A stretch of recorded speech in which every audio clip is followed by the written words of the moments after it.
നമ്മൾ കഴിഞ്ഞ രണ്ട് വീഡിയോസിൽ നോളജ് റെപ്രസെൻറ്റേഷൻ ഇഷ്യൂസ് ആണ് ഡിസ്കസ് ചെയ്തുകൊണ്ടിരിക്കുന്നത്. അപ്പോൾ നമ്മളൊരു എക്സാമ്പിൾ കൺസിഡർ ചെയ്യുന്നു. John went to steak and ale last night.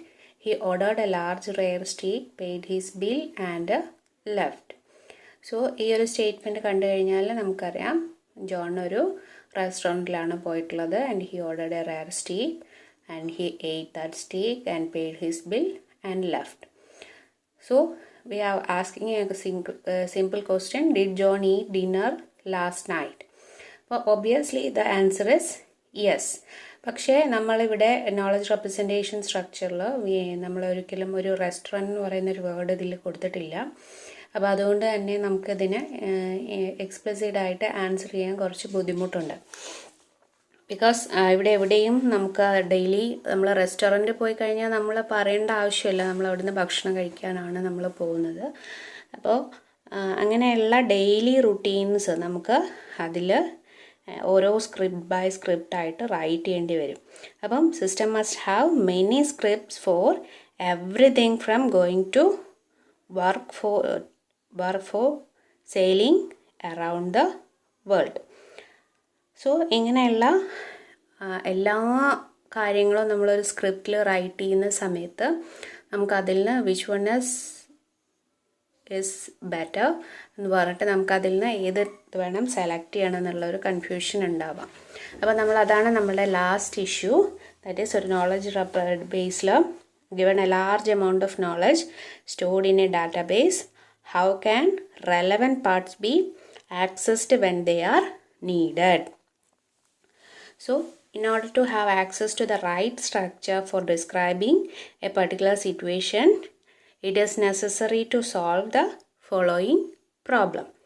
First problem എന്ന് പറയുന്നത് how to perform an initial selection of the most appropriate structure. Second question, how to fill in appropriate details from the current situation. How to find a better structure if the one chosen initially turns out not to be appropriate, and what to do if none of the available structure is appropriate, when to create and remember a new structure. So we have to answer these questions in order to select a right structure as needed.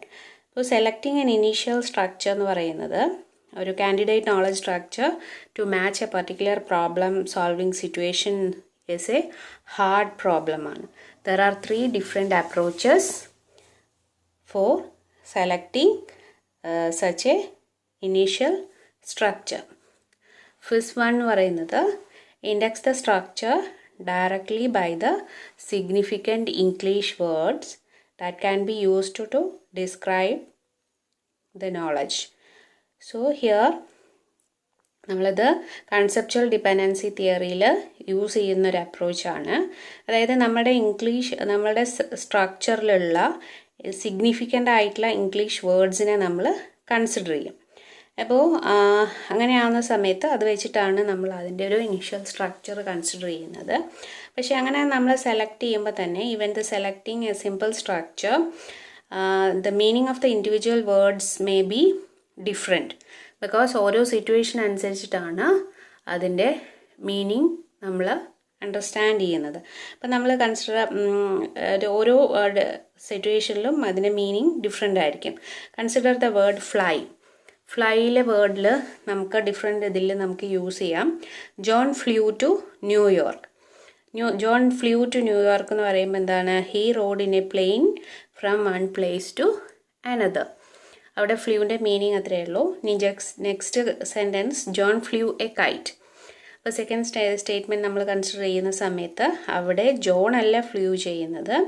എന്താ ചെയ്യുന്നത്? He held a kite that was up in the air ആണ്. Next statement വരുന്ന സമയത്ത് John flew down the street. That is John flew down the street means ഇത് പറന്നു നല്ല meaning വരുന്നത്. അവിടെ എന്താ? ഹി മൂവ്ഡ് വെരി റാപ്പിഡ്ലി എന്നാണ് അതിൻ്റെ മീനിങ് ആയിട്ട് വരാം. ഇനി next John flew into a rage എന്ന് പറയുന്നത് ഒരു ഇഡിയമാണ്. അപ്പോൾ ഈ ഫ്ലൂ തന്നെ നമ്മളിപ്പോൾ 4 സെൻറ്റൻസിൽ 4 മീനിങ് ആയിട്ടാണ് വരുന്നത്. അപ്പം വിച്ച് വൺ ഈസ് സെലക്റ്റഡ് എന്ന് പറയുന്നത് അത് എന്താണ്, this problem English description of the problem to be solve is, നമ്മൾ ഏത് അപ്രോച്ചാണ് സെലക്ട് ചെയ്യുന്നത് എന്നുള്ളത് ഇതിനനുസരിച്ചിട്ടാണ് നമ്മൾ യൂസ് ചെയ്യുക. നെക്സ്റ്റ് മെത്തേഡ് എന്ന് പറയുന്നത് നമ്മൾ രണ്ടാമത്തെ അപ്രോച്ച് എന്ന് പറയുന്നത് നമ്മൾ ഓരോ വേർഡിലും മേജർ കൺസെപ്റ്റിനെ നമ്മൾ പോയിൻ്റ് ഔട്ട് ചെയ്യും.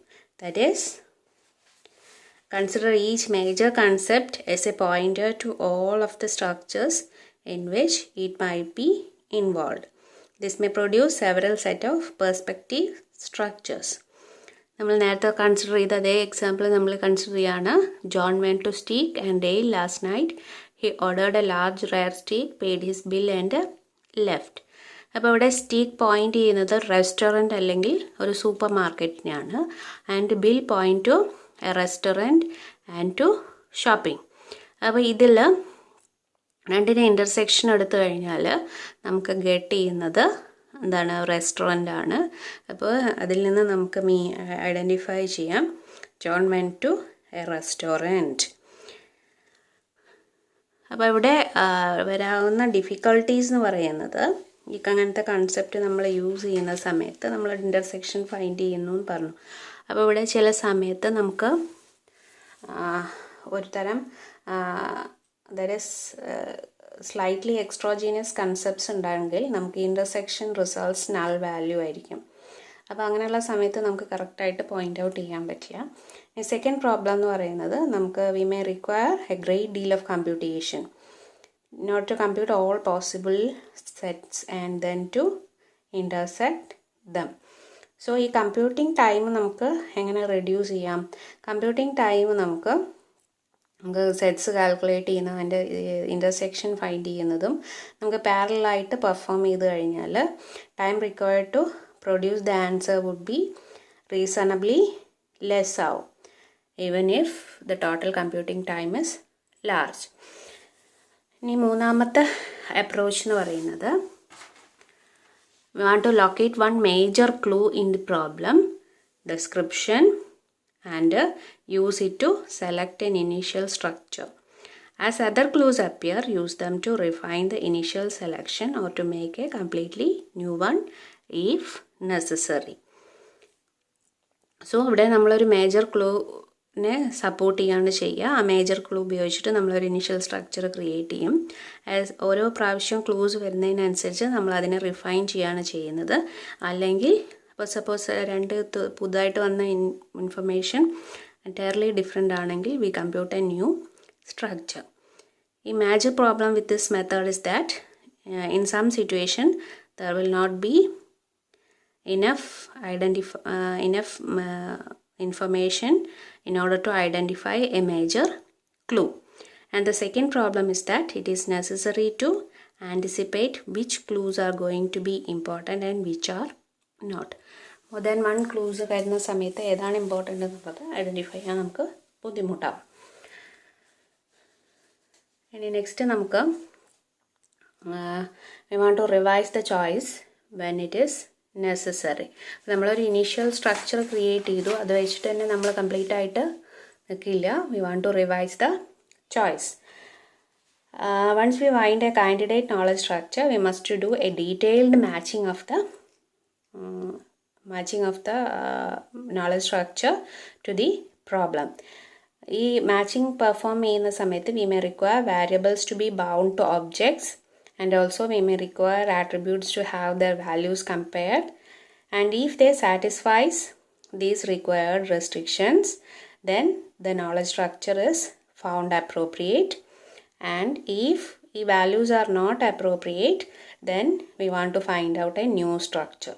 അപ്പോൾ നമുക്ക് അപ്രോപ്രിയേറ്റ് വാല്യൂസ് ആണെങ്കിൽ നമ്മൾ കറണ്ട് സ്ട്രക്ചർ കൊണ്ട് മുന്നോട്ട് പോകും. ഇനി അതല്ല ഈ പുതിയ സ്ട്രക്ചറിൽ അല്ലെങ്കിൽ സിറ്റുവേഷനിൽ എന്തെങ്കിലും ചേഞ്ചസ് വന്നിട്ടുണ്ടെങ്കിൽ നമ്മൾ എന്ത് ചെയ്യും, എങ്ങനെയാണ് ചേഞ്ചസ് വന്നത്. അപ്പോൾ നമുക്ക് ഓൾറെഡി ഒരു സ്ട്രക്ചർ ഉണ്ട്, ആ സ്ട്രക്ചർ ചേഞ്ച് ചെയ്യണമെന്നുണ്ടെങ്കിൽ നമുക്ക് എന്തായാലും പഴയ ഇൻഫർമേഷൻ ആവശ്യമുണ്ട്. അപ്പോൾ we may be useful in selecting new, it may be useful in selecting the new structure in order to describe the revised situation.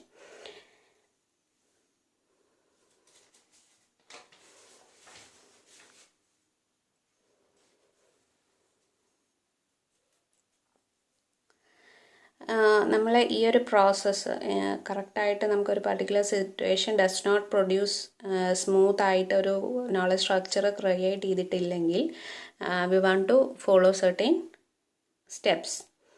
First one എന്ന് പറയുന്നത് select the fragments of the current structure that to correspond to the situation and match them against candidate alternatives, and then choose the best match. If the current structure was close to appropriate method, then it has been done to build a substructure to fit into will be preserved. Second method എന്ന് പറയുന്നത് make an excuse for the current structure's failure and continue to use it. Third one എന്ന് പറഞ്ഞാൽ refer to specific stored links between structures to suggest new direction in which to explore. Third one, if the knowledge structure is stored in an easy hierarchy, then traverse upwards in it until a structure is found that does not conflict with the evidence. We can either use this structure if it is specific enough to provide the required knowledge in order to consider creating a new structure just below the matching one. So these are the situation in order to create a new knowledge structure. നമ്മൾ അതിൽ 5 knowledge ഇഷ്യൂസും discuss ചെയ്തു. Next നമുക്ക് എടുക്കാനുള്ളത് predicate logic usage ആണ്. അത് അടുത്ത